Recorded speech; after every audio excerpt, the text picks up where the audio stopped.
السلام عليكم ورحمة الله وبركاته. سؤال من الأسئلة اللي جات لنا على فيسبوك في أحد الكومنتات، بيقول من الأستاذ محمد بكر، بيقول لو سمحت يا أستاذنا، لو بقارن بين المصرفية والبحرية الفرق ضعف السعر، هل يستاهل؟ وهل تفرق في السوق واخدها منين؟ طيب، وعشان نرد صح لازم نقول له شوية معلومات. أولا، البحرية والمصرفية الاتنين ذراعي جامعة الدول العربية، يعني الاتنين مكان بيتبع جامعة الدول العربية، الاتنين مش واحد منهم. طيب، هو أنهي فيهم الأشهر؟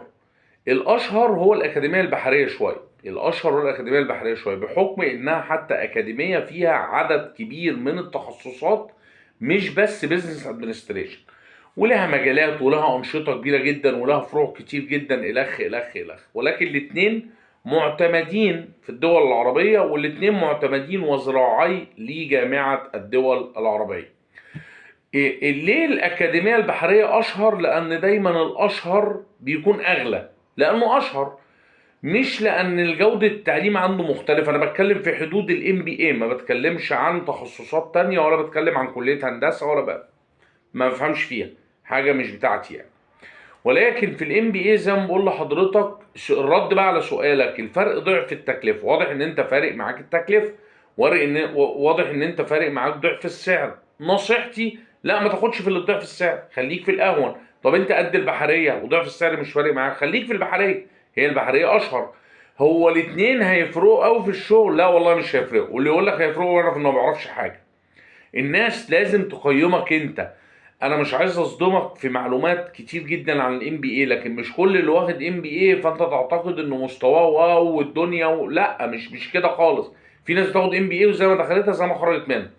في ناس بتاخد ام بي اي من مكان مضروب كاسمه وخلاص. في ناس بتاخد ام بي اي من مكان موثوق فيه ولكن هو مش مجتهد ومش شاطر. في ناس تاخد ام بي اي وتاخد موديول 2 3 مع دكاتره وهم اصلا بيلموا المنهج في كلمتين ومش عندهم ضمير او ما بيعرفوش يشرحوا كويس. كل ده موجود يا جماعه. فمقصود الكلام، انا خد دي مني انا ومحدش بيتكلم فيها غير انا. الام بي اي بتعتمد 60% عليك انت، 40% على المكان واساتذته، 60% عليك انت. الام بي اي عشان اروح مكان يفتح لي مخي، يقول لي ان علوم البيزنس فيها 1 2 3 4، دوري انا ان انا ابحث واسيرش واذاكر وراجع واسال واطبق. غير كده انسى. مهما انت خدت في الام بي اي في الكليات ولا في الاكاديميات هتاخد ايه؟ فمضمون الكلام وردا على الكلام، خليك في الاوفر ليك، خليك في الاقرب ليك، خليك في اللي جنب بيتك، خليك في الارخص ليك.